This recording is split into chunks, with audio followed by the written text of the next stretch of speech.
שלום. מקורות ארץ ישראל, פסקה ג'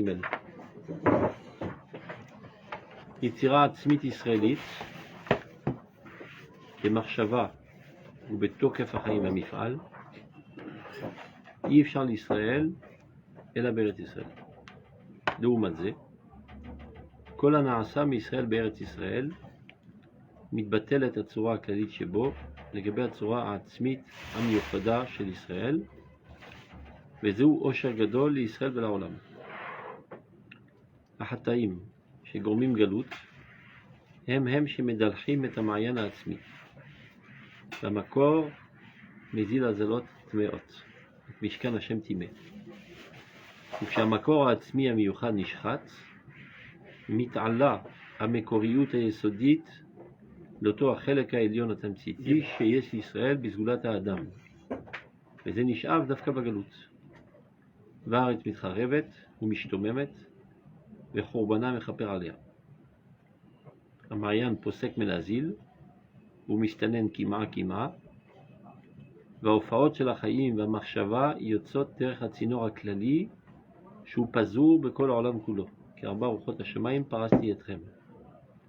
עד אשר ההזלות הטמאות הפרטיות מתפסקות וחוזר כוח המקור לטהרתו, ואז נמאסת הגלות לגמרי, והרי היא מיותרת, והאורה הכללית חוזרת היא להיות נובעת מהמעיין העצמי הפרטי בכל חילו.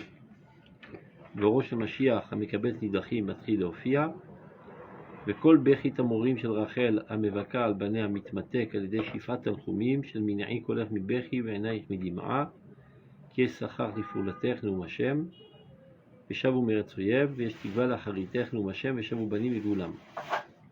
ויצירת החיים המיוחדים בכל מאורם וחטיביותם המיוחדה, רבויה בטל העושר הכללי של האדם הגדול בענקים בחטא אברהם, חוזרת היא דווקא על ידי שיבזו להתגלות, ויהיה ברכה בכך חותמים. C'est clair? Bien. Passe à la suivante. On l'a fait il y a quelques années. Il y a quelques années. On reprend. Alors, Yetziat Tzmaït israélite, une créativité propre à Israël, au niveau de la pensée comme au niveau de l'action, est impossible pour le peuple d'Israël si ce n'est en Eretz Israël. Puisqu'on a compris dans la première Piska qu'il y a un lien de vie entre le peuple d'Israël et la terre d'Israël, et donc il y a un enrichissement réciproque, donc il y a une possibilité au peuple d'Israël d'être capable d'exprimer sa potentialité seulement quand il est planté dans son terreau adéquat. Donc dès qu'il n'est pas dans son terreau adéquat, eh ben, il n'est pas capable d'exprimer sa potentialité de manière, dans toute sa vigueur. Même s'il serait, là ce qui veut être Cholel, même s'ils seraient réunis. Même si on est tous ensemble en Amérique. Ça veut dire même si on pourrait ressembler à un peuple, à un autre endroit qui vient un peuple en exil. Voilà, on ne rencontrerait pas l'Israélien. Non. Donc Yetzira Atzmit israélite, on prend dans les mots, c'est ce qu'on s'est juré de faire, on comprend dans les mots cette fois-ci. Créativité propre d'Israël, aussi bien au niveau de la pensée que de l'action, n'est possible pour le peuple d'Israël qu'en Eretz Israël. Et toute autre activité en dehors d'Israël n'exprimera jamais la potentialité propre du peuple d'Israël. Donc on va voir qu'est-ce qu'elle exprime.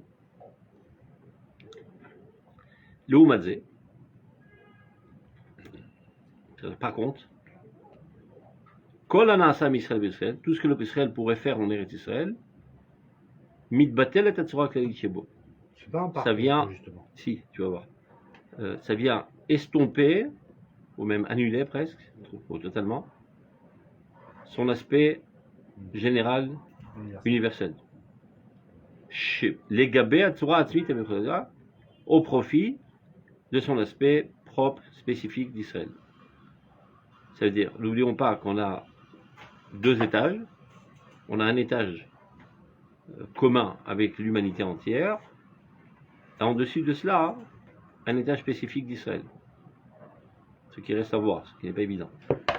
On rappelle à la fin de Roth Israël, il explique qu'en fait on est totalement différent de la plante des pieds jusqu'à la tête. Mais quoi qu'il en soit, on appartient quand même à la famille de l'humanité. Et on est le cœur de l'humanité, donc on est un des membres de l'humanité, donc on a aussi en nous, dans nos gènes, des composantes, disons, de l'humanité. En arrivant en Eretz Israël, et toute activité qu'on fait en Eretz Israël, l'aspect humain qui est en nous s'annule au profit de l'aspect israélien. Et ceci est un grand bonheur pour le peuple d'Israël et pour le monde. Alors, pour le peuple d'Israël, on comprend évidemment, plus tu t'exprimes, ça vaut. On pourrait se dire, pourquoi c'est si bien pour le monde? A priori, on devient chauvin, provincial, fermé sur nous-mêmes, etc. Donc, au lieu d'enrichir le monde. Eh bien non, ça c'est ce que prétendent des gauchos et ils se trompent sur toute la ligne. Notre universalisme se met en évidence d'Afka en protégeant notre particularité. Ça veut dire que si le cerveau, il en a le bol d'être cerveau, il dit voilà, maintenant je vais effriter mes cellules et me promener dans tout le corps. Ben, tout le corps va mourir. Si on veut que le corps soit en toute fonctionnalité, il faut d'Afka que le cerveau garde sa particularité et même garde un certain écart des autres membres. Et c'est pour ça qu'il se trouve en haut de la tour, bien protégé, etc. C'est un centre de vitalité de tout autre ordre, une richesse totalement autre. Et donc, au contraire, plus il se particularise, et plus il est capable d'être bracha, bénédiction pour les autres nations. Donc ça, c'est un petit peu complexe à comprendre, et c'est toute la tension qui existe aujourd'hui au niveau de la politique israélienne. Si les gens de gauche disent voyez bien que toutes les nations du monde font tchouva, retournent la pensée nationale et vont plutôt vers la globalisation. Et le seul idiot qui s'entête à garder son particularisme, c'est l'État d'Israël. Donc, souvent, suivons le mouvement de tous, et nous aussi, estompons notre particularité au profit de notre universalisme. Petite question générale. Est-ce qu'il faut, dans les textes du Rav, faut être médagdek sur chaque mot comme les Rishonim ou alors comme tout Acharon. Non, Acharon, c'est ça justement. Comme tout Pas trop Acharon. médagdek. פחות מראשון. Ok.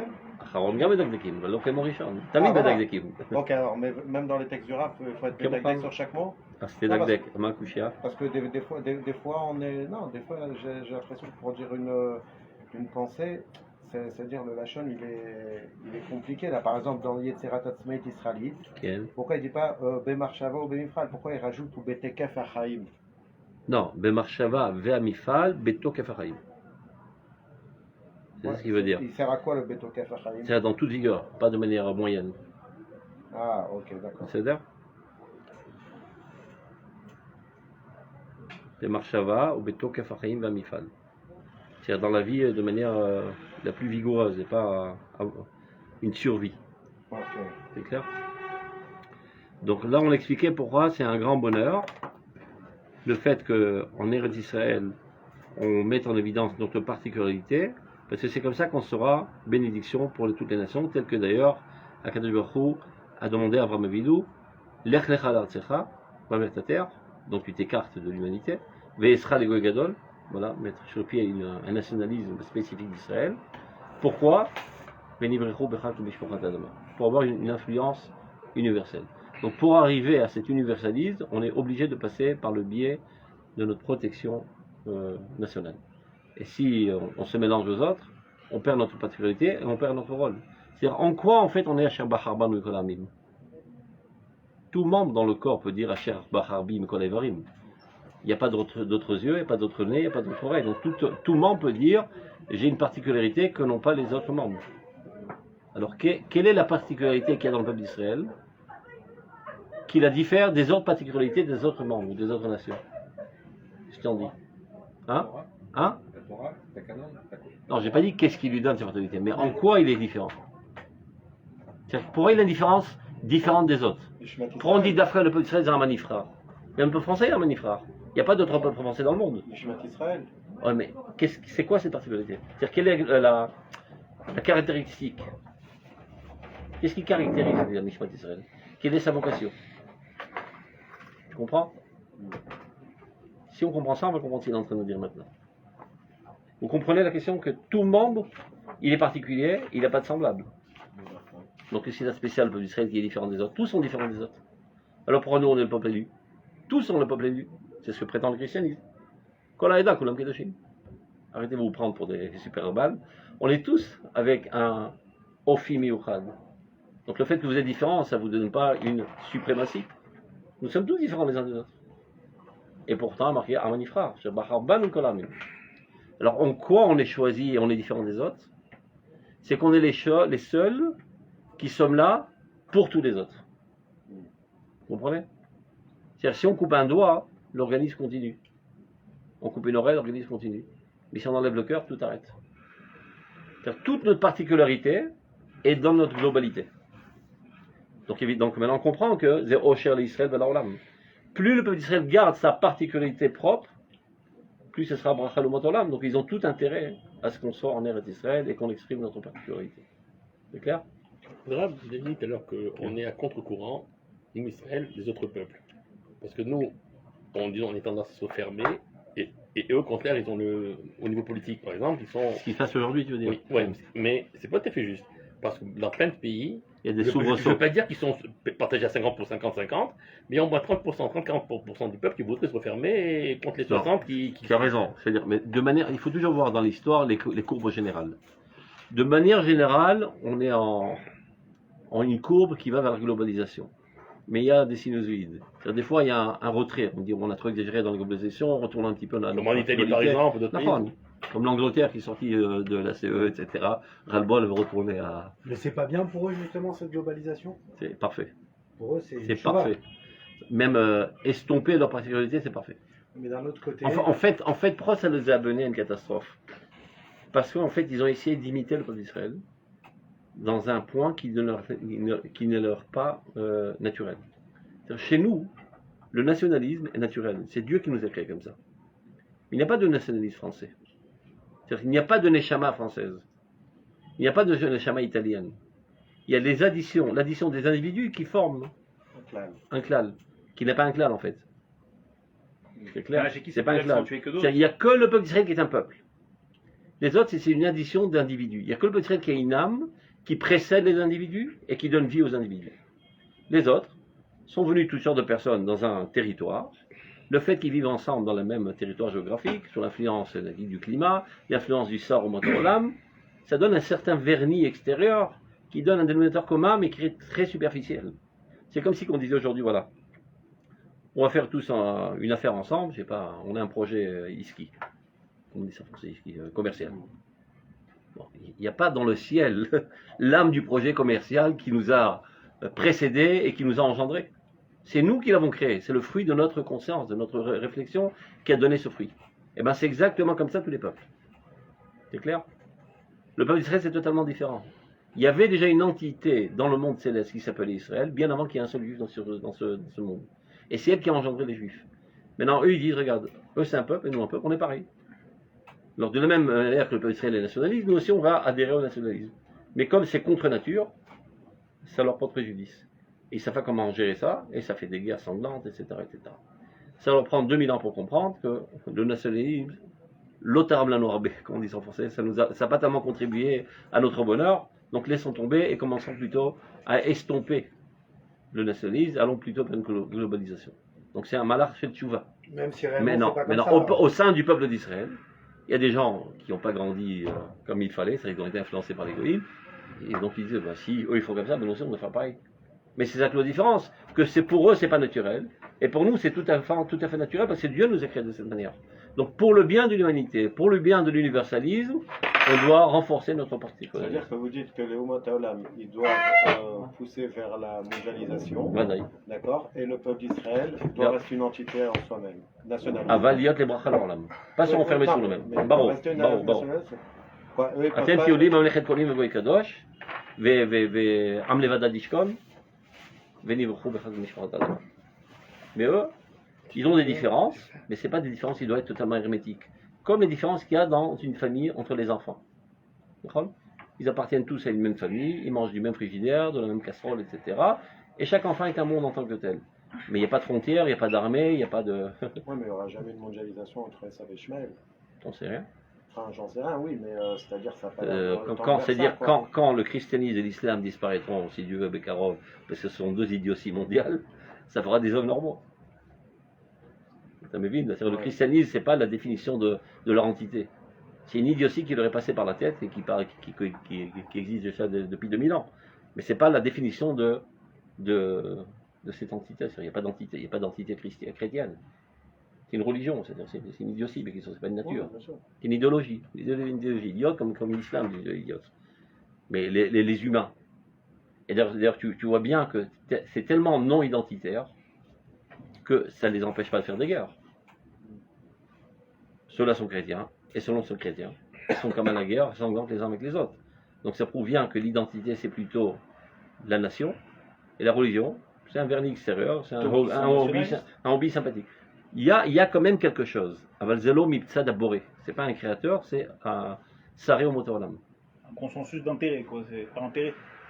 Il y a une certaine influence céleste, ça s'appelle Saré, d'ailleurs c'est l'eau Saré au motoram, toujours se trompe, c'est Saré Aratzot, c'est comme ça que le Ramban il explique.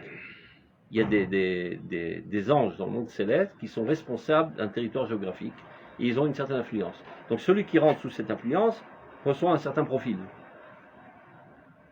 qui s'exprime par le climat, par la civilisation, par le folklore, etc. Dans ce monde-ci.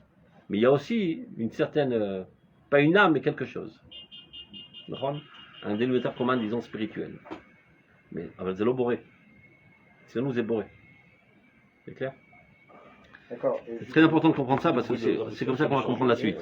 Ok, juste pour finir. Étant donné que nous, on a pensé à tout le monde avec les Bnei Noirs, d'accord. On a pensé à tout le monde, ça veut dire. Oui, c'est-à-dire pour les mitzvot noiriques, d'accord, donc qui sont pour les goïms.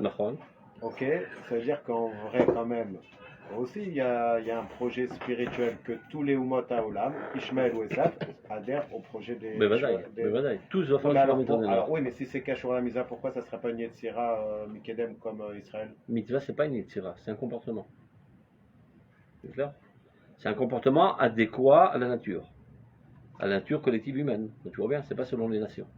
Okay. Et nous, on est autre que les nations, on est bien en delà des nations, une autre nature, et donc une expression bien plus riche de notre richesse entitaire. 613 000 autres. C'est bien? On continue. Achataim, chez Gormim Galout, il s'avère qu'il y a certains péchés qui entraînent l'exil. On a fait plein de péchés, on n'a pas été en exil. À un certain moment, on a la dernière goutte qui fait déborder le vase, et c'est la faute la plus grave, ceci entraîne l'exil. Donc, les trois essentiels qu'on connaît toujours, c'est Gilo Erot Shirut Damim, et le plus grave de tous, Sinatrinam, pleine gratuite. Achataim chez Gormim Galout. Les fautes qui entraînent l'exil. Pourtant, les Mishnah Birkavot, par exemple, elles ne parlent pas de ces fautes-là, pour ce qui entraîne l'exil. C'est-à-dire, il y a un Shemasrot, il y a un Shemitah, elles ne parlent pas de ces mitzvot-là. Je sais pas dans quel contexte c'est dit là-bas et de quel exil on parle. La Shemitah, c'est celle qui en. C'est bon, et c'est pour ça qu'on est sorti 70 ans pour les 70 années de Shemitah qu'on a fait. Ça, c'est un autre aspect, parce qu'on a été trop embourbé dans la matérialité. C'est-à-dire, en fait, la Shemitah, c'est un exil yazoum. Comment on dit yazoum de notre propre initiative. Ça veut dire, pour ne pas qu'on s'embourbe trop dans la matérialité, une fois tous les 7 ans, on s'en écarte. Et on retourne un petit peu à la spiritualité pour garder un certain équilibre. Non, vu qu'on n'a pas fait ça pendant 70 ans, il faut, contre ça, 70 ans d'exil, de s'écarter de toute activité matérielle. En fait, c'est l'homme de Chataim. Là, on parle des Chataim qui abîment notre nature. Regarde. Chataim shigormim galut. Donc les fautes qui nécessitent, on va dire, l'exil. Hem eshedalchim et amayan ha'atzmi. Alors là, il faut faire très attention à ce qui est marqué. Mais dalchim, ça veut dire qu'ils salissent. Ils salissent la source propre. C'est-à-dire, l'image est la suivante. C'est que le peuple d'Israël est alimenté d'une source propre qui est différente des autres peuples. Chaque peuple, on va dire l'humanité entière, est alimentée d'une certaine source. Et nous, on est alimenté d'une autre source. Appelons ça par son nom, ça s'appelle Knesset Israël. C'est notre source propre qui nous alimente, qui nous donne nos vies. Ça, c'est Nishmat Israël. Nishmat Israël, Knesset Israël, Shrina. Ce sont des synonymes. Vamakor Mezil Azalot Meot. À tel point que cette source commence à avoir des écoulements impurs. C'est quelque chose d'impossible à dire, bien que ce soit écrit. Alors, écoutez comment il explique. Si vous voulez un machal, tu te balades au Golan, il y a une chute, et il y a une mare en bas, et tout le monde patauge dans la mare, et la mare elle est dégueulasse, il y a de la boue, etc. Donc quand la chute elle tombe, Chaque goutte d'eau qui tombe dans la mare, automatiquement elle se salit à la couleur de la mare. Ce qui donne une certaine impression qu'il y a un écoulement de gouttes sales. Parce que tu vois bien que ça fait que du sale. Ça rajoute tout le temps du volume d'eau sale. Mais en fait, l'eau, elle descend pure. Mais dès qu'elle touche la mare, elle se salit. C'est-à-dire, Kama batil. Moussa Gail Khati. Chaque fois qu'il tombe, ça s'annule dans le bas. La mare de notre existence, elle est totalement salie avec la faute. On est impurifié. Toute goutte de vie de laquelle on est alimenté de Knesset Israël, dès qu'elle pénètre en nous, elle se salit automatiquement. Et on a comme l'impression qu'on est alimenté maintenant d'une source sale. Et donc on porte atteinte à la source.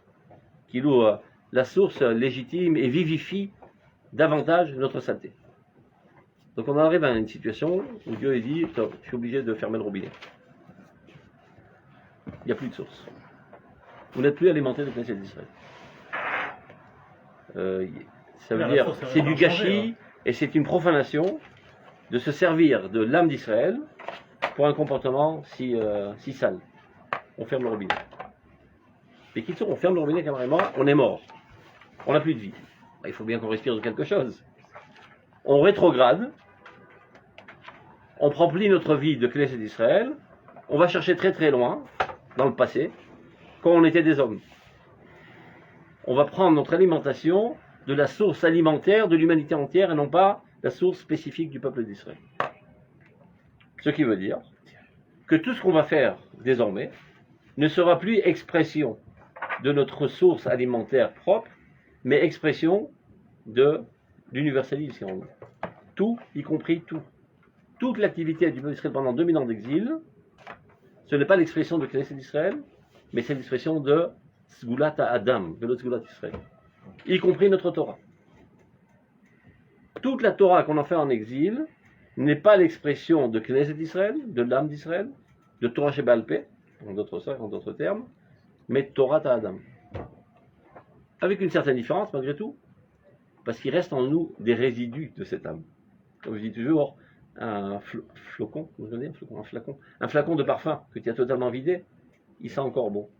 Parce qu'il reste dans les parois un petit peu d'humidité de ce parfum, et qui fait déjà une différence d'années-lumière entre nous et les autres. Et du fait que dans le passé, on retrouvera aussi Knesset d'Israël, on aspire à Knesset d'Israël, donc on vit dans cette ambiance, bien qu'on est totalement vidé. Ça se dit dans les Mekorot, Shrinta el Tatalem Romim. La Shrina n'est plus en nous. Après qu'il eût été dit, Veshachanti betocham le'emar velo betocho, je résiderai en eux, l'exil, c'est que la Shrina remonte au ciel, et on est vidé de toute vitalité, et on est encore mort. Comment malgré tout on continue à vivre? Eh bien comme les Français continuent à vivre. Comment ils vivent les Français? Ils n'ont pas d'âme collective. D'accord? Comment il dit le Kuzari? Kepesel bifne adam. Comme une statue par rapport à un homme. Tout ressemble. L'essentiel, il manque. C'est la vie. Il n'y a pas de vie collective française. Mais il y a une vie individuelle dans chaque cellule qui compose cette addition d'individus qui donne une impression de peuple. Et bien c'est exactement au même niveau qu'on tombe en exil. Il n'y a plus de Knesset Israël. Il reste une vitalité qui fait vivre les individus. Et d'où ils puisent leur vie? Sous la Tada. On est aussi Bnei Adam, avant d'être Bnei Israël. Et c'est de ça qu'on vit pendant l'exil. Donc on a fermé le robinet le temps qu'on se purifie. Le jour où on sera purifié, Dieu rouvrira un nouveau robinet et la Neshama nous intégrera à nouveau. Et pourquoi on a eu besoin alors d'être attaché encore à cette source de vitalité, même en exil? On n'était pas assez attaché. Mais on avait ce besoin. On se sentait en besoin d'être en communauté, de faire les faits, de faire Torah, de faire mitzvah, d'être encore attaché à Kadosh Baruch Hu et de le faire ensemble. Mais pas au niveau personnel. De manière spontanée, on a dit, on laisse tout tomber. Et si on avait oublié ça, on aurait disparu totalement. C'est ce qui nous a sauvé la peau d'Afra, c'est de nous être agrippés aux mitzvot. Bien qu'elles n'étaient pas effectives. Parce que les mitzvot, c'est exactement ça. D'où venait ce besoin? Les mitzvot, c'est exactement ça.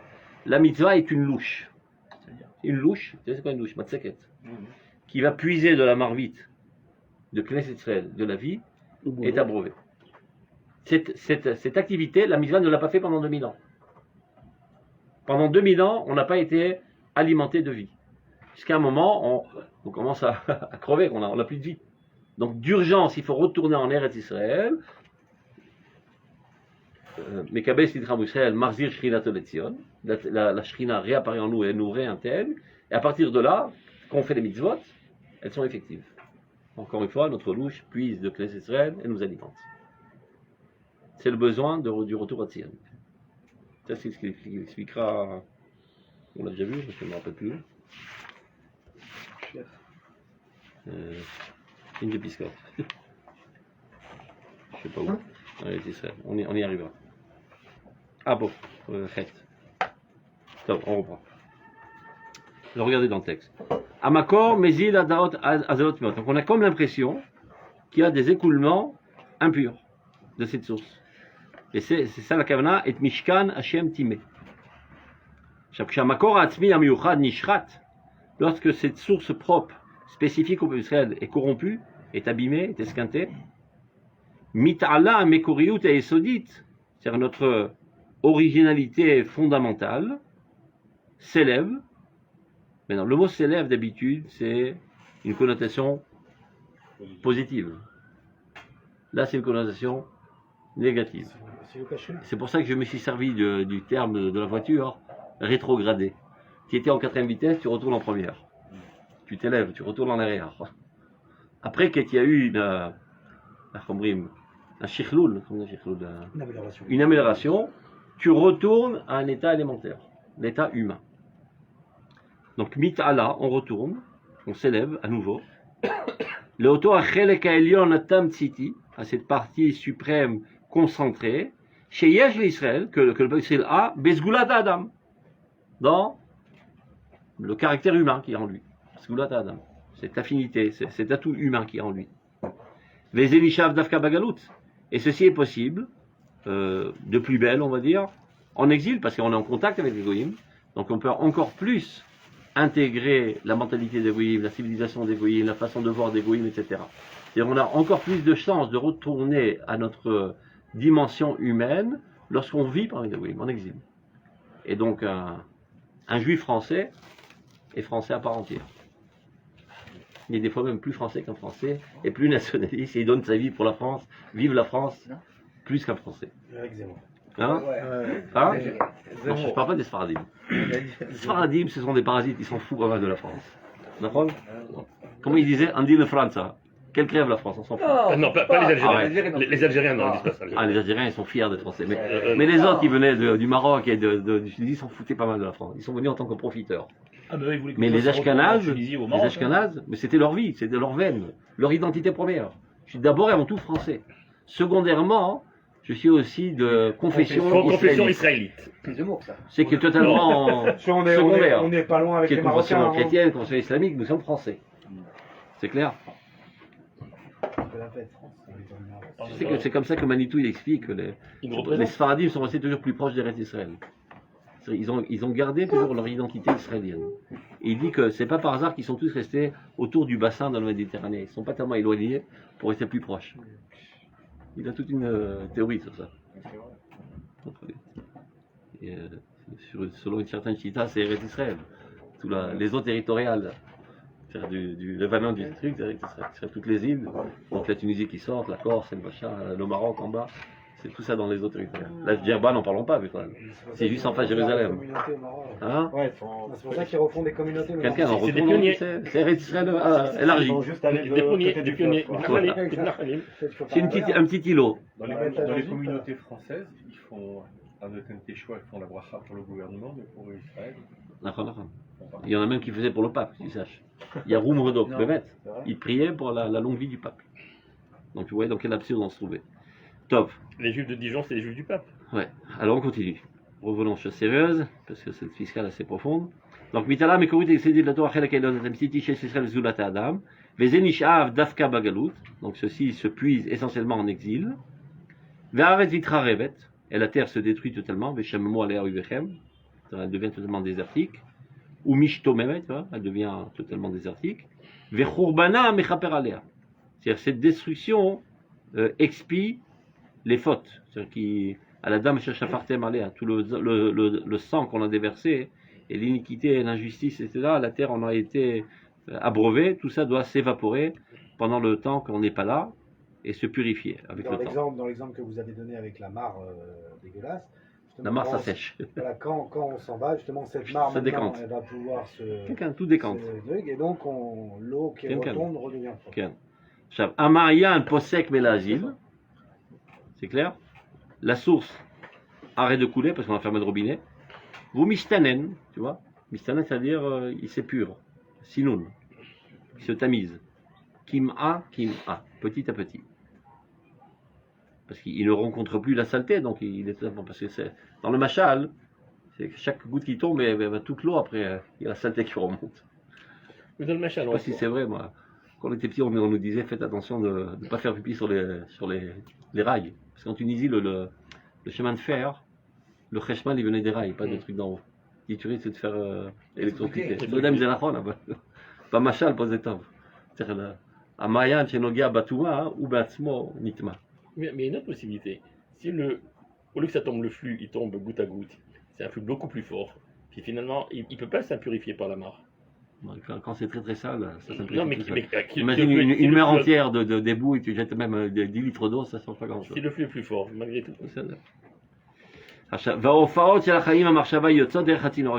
Et donc toutes les expressions de vie et de pensée du peuple d'Israël sortent tous par le canal universel. On ne parle plus Israël. On n'exprime plus l'âme d'Israël. On enseigne la Gemara, mais en fait, c'est dans un langage de Gemara, mais en fait, c'est du Goy. Alors, comment ils ont fait les grandes sadikim, justement, qui ont réussi il va en parler. Tzipia les réticents. Et ça leur a permis de la source. Il en parlera après. Dans le Piscadalet. Mais comment se fait que nous, quand on faisait ces abominations, on a été jetés, et les peuples qui sont venus après nous, eux, ils ont continué, ça n'a pas dérangé la terre. Ils comptent pour beurre. Ils ont fait c'est ce qu'il dit le Kuzari à Israël, à Lev, Rovacholiv, Rovabriut. C'est le plus malade et le plus sain, Essaïen. Il dit Haketzal, il a sur Rovacholiv, Rovabriut. C'est le plus sensible à la maladie. C'est-à-dire, si tu as du pu dans le talon du pied, ben, tu marches sur l'autre côté du talon. Et après sur la plante du pied.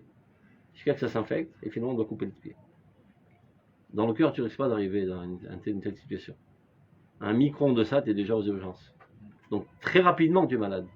Et c'est ce qui garde ta stabilité de santé. Le peuple d'Israël, dès qu'il dévie un micron, il se ramasse une baffe.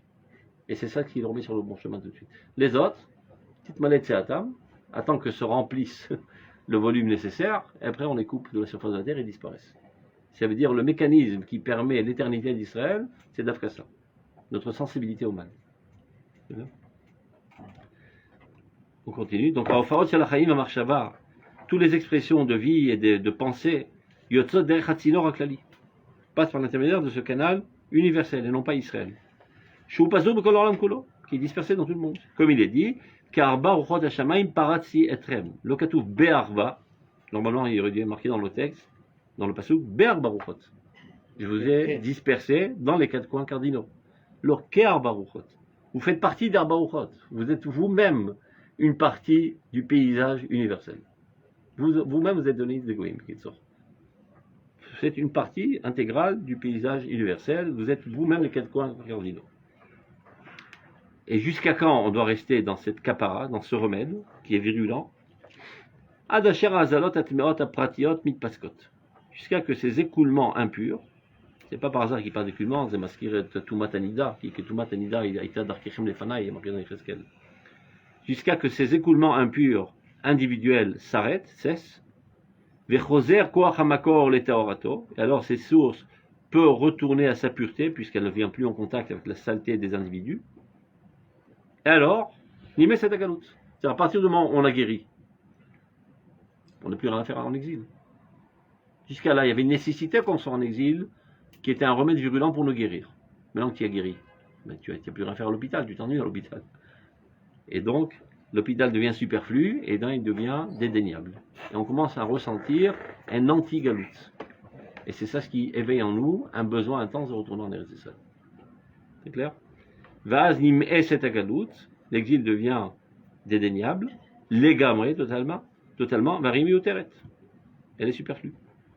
Vaora klalit, choseret iliot novat, mamayan atzmi aprati b'chol chelo. Maintenant, le fait qu'on s'est baladé en exil, c'est vrai que c'était Bediavad. On aurait préféré rester en Eretz Israël. Mais si déjà on était en exil, on s'est enrichi de toutes les civilisations du monde, et on les a côtoyées, on les connaît parfaitement. C'est-à-dire ceux qui étaient en nous jusqu'à présent de point de vue potentiel, parce qu'on est le cœur battant de tout l'univers, Tamtsit, comme il explique dans Roth Israël, on est le concentré de toute l'humanité. Donc tout se trouvait déjà en nous, mais à un niveau potentiel. On a été en exil, ça s'est mis à l'œuvre. Et donc, c'est pas un détour de l'histoire hasardeux, on doit continuer avec ça, avec cette richesse. Si déjà on est passé par l'exil, on doit continuer avec cette richesse. Mais cette fois-ci, par le biais d'Israël, dans la couleur bleu et blanc. On va continuer à être français en bleu et blanc, on va continuer à être américain en bleu et blanc, etc. Et après, on fait des start-up en Eretz Israël qui dépassent tout le monde. Évidemment, parce que c'est le seul pays au monde où il y a toutes les civilisations du monde. C'est le seul, je ne sais pas, sur le globe terrestre, il n'y en a pas d'autre. C'est la seule plateforme dans le monde entier où il y a toutes les civilisations du monde de manière parfaite.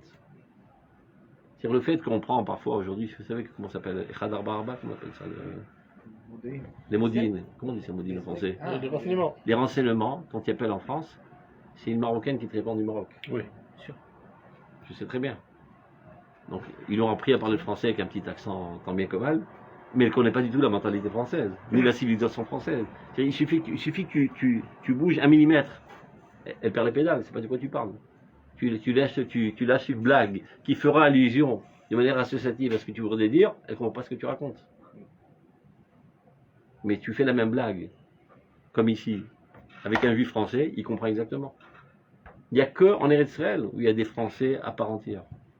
Il ne suffit pas seulement de connaître la langue. On a baigné dans la civilisation des Goïms, et on est expert en la matière dans toutes les civilisations de tous les Goïms. Il y a l'Amérique aussi. Et c'est ce qui fait, c'est pour expliquer, pour expliquer de manière... Non, il n'y a pas en Amérique. Mapitom. Mais non. Mapitom. En Amérique, ils viennent de tous. Mamashlo. Mamashlo. Non, du Mexique. Mais non, Français, là, il n'y a plus le Mexique. italien, Il y a Chad. Oui, il y a des immigrés dans tous les pays, mais encore une fois, ici, il y a une combinaison de toutes les civilisations de manière parfaite. De manière parfaite. Pour 2 raisons. D'abord parce que c'est dans notre potentiel, c'était gravé dans l'âme d'Israël, et on a vécu parmi eux pendant 2000 ans, donc on a mis à l'œuvre ce potentiel. Ça, c'est pour expliquer, mis à part l'explication spirituelle, que c'est ça ce qui nous donne notre plus-value et qu'on réussit. Et comme on explique dans Roth, il y a Asiba Moussarit, Asiba Arigila, Asibati. C'est-à-dire, si on veut expliquer de manière sociologique, comment se fait-il qu'on va à une telle vitesse, une croissance si grande? Et parce qu'on n'a aucun concurrent sur tout le globe terrestre. Il n'y a aucune population dans le monde entier qui est composée des mêmes composantes que l'État d'Israël, où il y a toutes les civilisations qui sont là. Donc tous les atouts de tous les peuples se trouvent en Eretz d'Israël. Donc évidemment qu'on va les dépasser et qu'on les dépasse déjà à grands pas. Il n'y a pas que les atouts. Hein? Il n'y a pas que les atouts Tout. de toutes les Tout et tout. Non mais n'oublie pas, en arrivant à Israël, les Aracti Alechem Haim Teorim Tortem. Donc on rentre ici avec les saletés, on se prend une douche. On se nettoie petit à petit. Maintenant, comment le nettoyage se fait? Il explique à la fin, par la haine. La haine, c'est quelque chose de négatif, non? Alors, regardez comme il fortifie le Rav Kook. Il explique comment la haine aussi contribue à l'avancement des choses. Parce que quand tu mets un Norvégien qui est froid et sec et qui bouge à 1 millimètre à l'heure, à côté d'un Marocain qui bouge dans tous les sens, etc., il explose. C'est quoi cet énergumène primitif? Et vice versa. C'est quoi ce mort vivant? Il le haït, Mamash. Pas seulement il dit oh monsieur, vous devriez être un peu plus poli. Il commence à le dire, et qui crèvent, qui disparaissent, c'est dommage qu'ils n'ont pas brûlé à la Shoah, etc. C'est catastrophique, ça servira à Nora. Mais quand on dit les choses de manière si virulente, ça bouscule, plus qu'on les dit gentiment. Donc il y a un auto-nettoyage qui se fait.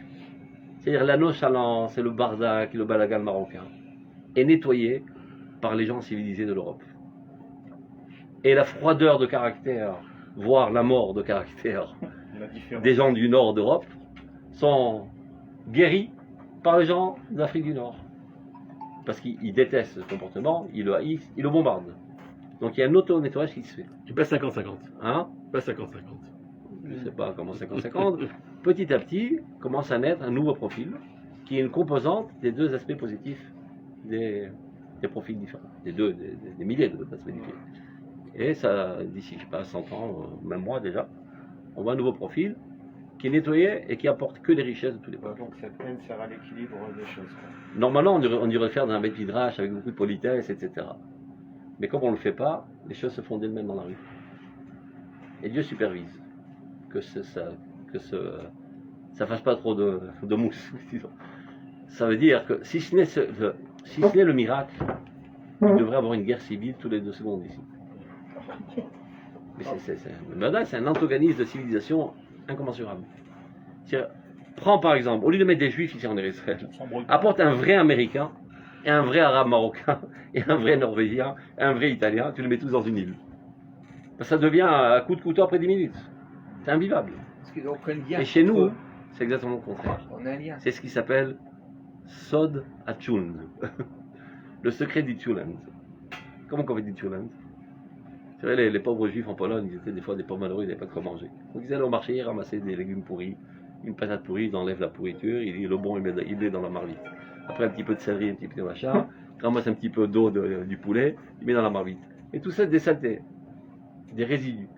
Il ferme tout, il met sur le feu, et Shabbat, c'est le Tchuland. Dans le cas de Jourou, il apporte toutes sortes de juifs, avec chacun ses 3 quarts pourris, 4 quarts pourris, etc. Il nous fout tous dans la même marmite, il ferme, cocotte minutes, et ça explose à l'extérieur, et ça va être un méga-racde. C'est ça d'après la Chebra israélite. C'est Pele Gadol. Et tu vois, on s'aime bien, ça colle. Tu n'entends pas des coups de feu toute la journée dans la rue, là. Parce qu'on a une tour commune. Non, il n'y a pas de coups de feu. On a une Les gens ils disent, il y a de la haine, le truc, mais vous ne savez pas c'est quoi la haine. Vous voyez ce qui se passe en Syrie. Il y a déjà eu presque 500 000 morts, et je ne sais pas combien de 2 millions d'exilés, etc. C'est ça la haine.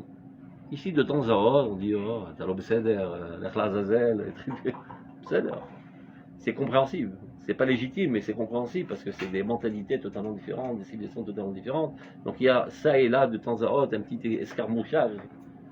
C'est compréhensible. Mais ça raccole. Si Dieu nous a emmenés en Eretz Israël, qui passe qu'à Sinat Chinam. On a totalement guéri de Sinat Chinam. Sans quoi, Dieu ne nous aura pas sortis de l'hôpital.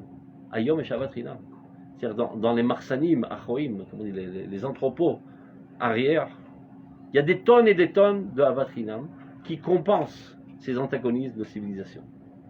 Et c'est ce qui fait qu'il y a une paisibilité constante en Eretz Israël. Tout ce qu'on voit sur les écrans, c'est du pipeau. Ce qu'on voit à la Knesset, c'est aussi du pipeau pour eux-mêmes.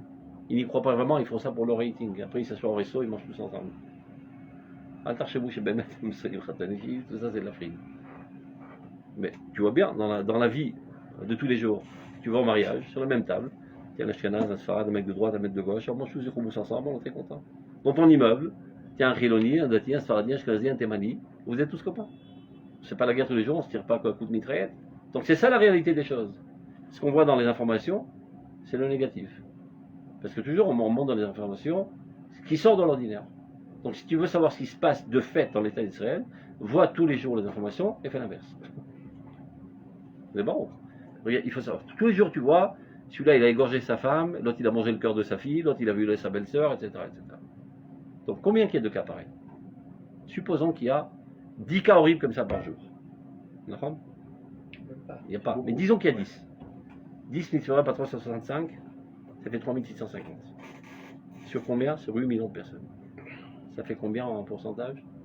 0,00. Il y a de quoi noircir tous les écrans de la télévision, tous les sites d'internet, avec 50 000 fous. 50 000 fous alliés, débiles, je sais pas, obsédés sexuels, etc. Il y a assez de travail pour tous les journalistes. Mais c'est Zaniar. Mais ils vont répondre. C'est comme ça partout. Ils vont répondre, c'est ce qu'on voit. D'accord, et ça influence. Non, c'est pour ça que je non, ils vont dire que le nombre que vous avez dit, c'est le nombre qu'on voit, qu'on attrape. Non. C'est machin vrai. Gamme, ça t'ajoute encore 5%, encore 10%. Si on va dire, Yosef s'est levé le matin, fait la bise à sa femme, lui a fait un petit déj, il a dit bonsoir, c'est barbant, qu'est-ce qu'il va dire un journal pareil? Si pendant la nuit il lui a coupé la gorge, après il a ouvert le ventre et son cœur il l'a mis dans une casserole du Cameroun, ça c'est intéressant. Voilà, good news, no news. Non, On continue. Vazimé c'est agalout les gamrés, donc l'exil devient dédaignable. Varimi ou teret, elle est superflue. Alors, à Aura Klalit, toutes ces lumières, cette lumière de globalisation, d'universalisme qu'on a acquis en exil, Choseret, elle retourne à nouveau apparaître en nous, Aval Mermayan Atzmi Aprati B'Cholchelo, par l'intermédiaire de notre tuyau spécifique, dans toute sa vigueur. Alors, Oro Shel Mashiach, Amekabel Sidachim Matri Lofia, la lumière messianique qui réunit les exilés commence à apparaître, et on voit que dès lors les Juifs commencent à affluer vers Eretz Israël. Vekol Bechit Amurim Shel Rachel, et la voix pleurante et amère de Rachel, qui pleure ses enfants, commence à s'adoucir par l'abondance de consolation que Dieu lui adresse en lui disant Min'i koler mi bechi, arrête donc de pleurer, Ve'inai fidima, et tes yeux de larmes, qui est Sachar les foulataires, car il y a récompense à ton action. Pendant 2000 ans, Rachel n'a cessé d'implorer Dieu que ses enfants retournent, et voilà maintenant ça commence à donner ses fruits. Il faut savoir que chaque fois qu'il y a un juif qui monte en Eretz Israël, c'est comme si tu prends un Kleenex et tu nettoies une des larmes de Rachel. Veshavu Meretz Oyev, voilà qui retournent de la terre de leurs ennemis. Viesh Tikva Lachariter. Dieu lui dit, tu vois, il y a un espoir à ta fin, c'est-à-dire ce que tu as espéré pendant 2000 ans, maintenant se concrétise. Et voilà que les enfants reviennent à leurs frontières. Et alors, Yetzira Atachaim Amiuchadim, ce dont on a parlé au début de la Piska, la créativité de vie spécifique, Bechol Meoram, dans toute leur lumière, Vechativiutam Amiuchada, et dans leur entité spécifique, mais cette fois-ci, Revouya Beta la Rosh Haklali Shel Adam Agadol Banakim, qui est arrosé par la rosée riche, générale, de l'homme le plus grand des géants. De qui s'agit-il? Avram Avinu. Avram Avinu, Hav Amon Goïm Netaticha. Je t'ai placé comme le père de toutes les nations. On dit dans le Shmona Esrei, Eloi Avraham, Eloi Yitzhak, Eloi Yaakov. Dieu d'Avraham, d'Yitzhak et de Yaakov. Baruch Ata Hashem, tu aurais dû terminer. Eloi Avraham, Yitzhak et Yaakov. Baruch Ata Hashem, Magan Avraham. Et les autres, ils comptent pour beurre. L'essentiel, c'est Avraham. C'est l'universalisme. Pour optimaliser notre universalisme, on doit en arriver à Yaakov, à Israël, ce qui est le particularisme d'Israël. Mais ce qui nous intéresse, c'est Magan Avraham. Et ça, il ne faut pas se tromper, parce que très souvent, malheureusement, les gens ils se trompent. Ils pensent qu'on est venu ici pour s'écarter des peuples, et même pour haïr les peuples. Il y a des gens qui pensent que le nationalisme et Avat Israël impliquent la haine des Goïm. C'est des gens qui n'ont pas compris la Torah. Alors, il faut qu'il explique Avat Israël mechayevet avat kol adam. L'amour d'Israël implique l'amour de tous les peuples. Et si tu n'as pas compris, c'est pas de l'amour d'Israël, c'est du fascisme. C'est pour ça, Chotem Bemagan Avraham, l'universalisme. C'est ce qu'il dit là. Revouya Betal Rocher Aklali Shel Adam Agadol Banakim, Berkat Avraham. Dafka la bracha d'Avraham, à qui il est dit, Beneverchou Bechakol Bishachot Adama, sera béni par ton intermédiaire toutes les nations du monde. Chosereti Dafka, elle réapparaît maintenant, Alivier Shivazu. C'est-à-dire, ce retour aujourd'hui en Eretz Israël, c'est pas comme le prétend le sionisme laïque, seulement un refuge sécuritaire pour préserver les juifs. Non, c'est pour être un catalyseur de l'amélioration de l'humanité entière. C'est-à-dire, c'est ça ce qui est en train d'apparaître maintenant. Bien qu'à l'époque du Rav Kook, il y avait quelques dizaines de milliers de juifs, donc ça paraissait un petit peu utopique ce qu'il raconte. Il dit c'est ce qui est en train de se déclencher maintenant. Nous rentrons dans une nouvelle ère qui va déclencher un changement de civilisation de l'humanité entière par l'intermédiaire du retour d'Israël sur sa terre. C'est ce que a tellement bien décrit Avraham Livni dans son livre, Le retour d'Israël et l'espérance du monde. Sachez que c'est le meilleur livre qui a jamais été écrit sur les écrits du Rav Kook. Lequel? Comment il s'appelle? Avraham Livni, en français. Ah, tu connais? T'as entendu parler? le Ravnor, il m'en avait parlé à l'époque. Mais il est marié avec sa femme. Ouais. Okay. Avec sa veuve. Avant qu'il soit marié. Voilà. Ouais, c'est parce qu'il c'était sa rebouta. Ah ouais. Avraham Livni, il avait 20 ans à la fin de la Deuxième Guerre. C'est après la Shoah. Donc ça l'a un petit peu brusqué de savoir que ses frères avaient assassiné un peuple innocent. C'était un goy. Donc il va à la recherche de la vérité. Étant chrétien, donc il s'approfondit dans le christianisme. Il devient, je sais pas, professeur en théologie chrétienne, un prêtre, etc. Et il n'a pas été satisfait, donc il cherche autre part. Je crois, dans le parcours de ses recherches, c'est comme ça qu'il arrive au Maroc, je crois, et c'est comme ça qu'il a rencontré sa femme. Et finalement, il arrive en Eretz Israël. Et il arrive comme par hasard à Merkazara. Il étudie là-bas pendant plusieurs années, et évidemment, il s'est converti. Mais sachez que de son vivant, personne ne le connaissait. Il est resté dans l'anonymat total, insignifiant, un pathos. C'est comme ça qu'on le voit, le petit français là-bas dans le coin. Il a écrit une œuvre gigantesque qui s'appelle Le retour d'Israël et l'espérance du monde. Mais dans laquelle il explique de manière la plus claire que la Shoah est l'aboutissement direct du christianisme. Étant expert en la matière, il apporte énormément de sources des évangiles même. Pour prouver par A plus B que c'est la Shoah qui a engendré, c'est le christianisme elle a tellement inculqué dans la conscience humaine que le peuple israélien il est mort, donc il ne restait plus qu'à mettre ça là parce que il est mort. Et bien, le problème c'est qu'il est vivant, c'est une couchia existentielle. Donc dès que Hitler s'est porté volontaire de le faire, le christianisme a joui de suite. Sauf il y a quelqu'un qui est prêt à éliminer la couchia de dire qu'il est mort alors qu'il est vivant. Maintenant, je me rappelle quand le Rav Ben Ishaï a apporté ce livre au Rav Tao. Il y a une vingtaine d'années ou plus que cela. Il est le français, le Rav Tao. Je ne connaissais pas, il a lu. Oui, il lit plusieurs langues. Ah oui, non. Quelqu'un. L'allemand, le français, etc. Il n'est pas français. Non, c'est un Hollandais. Et après, je ne sais pas, quelques temps, je me rappelle, il lui a remis ça en main. J'étais dans le cours. Il regarde, il lui dit Aya pile betochen, velo carnot. Il y avait un éléphant parmi nous, on ne l'a pas connu. Il est resté dans l'anonymat, dans l'ombre, comme ça, truc. Mais sachez que c'est Rav Zuckerman qui disait, c'est l'œuvre la plus gigantesque qui a été écrite sur les écrits du Rav Kook. Il a compris parfaitement le message du Rav Kook. Très souvent, déjà, il reste 20 ans avec les Arabes, ils n'ont pas compris le message du Rav Kook. C'est encore un rabbin, ils n'ont pas compris que c'est une révolution de civilisation de l'humanité entière. C'est ça l'entreprise du Rav Kook. Lui, il a compris parfaitement ça, et c'est ça qui synthétise dans tout son livre. C'est parfait. Et c'est exactement ça. Le retour d'Israël et l'espérance du monde. C'est la côté de cette phrase. C'est ça ce qui est en train de se déclencher par ce retour. Et c'est pour ça que la Khatima de l'Bracha, Magen Avraham. Magen Yaakov. On aurait dit Magen Yaakov, on aurait pu penser que la finalité de tout, c'est le particularisme d'Israël. Non, c'est un moyen, le particularisme d'Israël. La finalité, c'est l'universalisme. Mais pas un universalisme qui vient estomper la particularité, mais qui au contraire met un étage au-dessus de notre particularité. La valeur et les bons. C'est bon? Ça, on arrête.